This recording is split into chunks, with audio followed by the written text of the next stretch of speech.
ভালো আছেন? চলে আসলাম প্রতিদিনের মতো একটি কাজ করতে। দেখেন এখানে একটা বিশাল সমস্যা হয়ে আছে।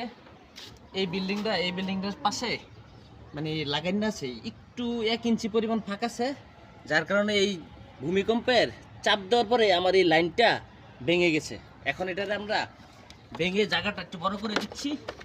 আপনারা সঙ্গে থাকেন, ভিডিওটি দেখেন, লাইক দিয়েন, পাশাপাশি শেয়ার করেন। ধন্যবাদ সবাইকে।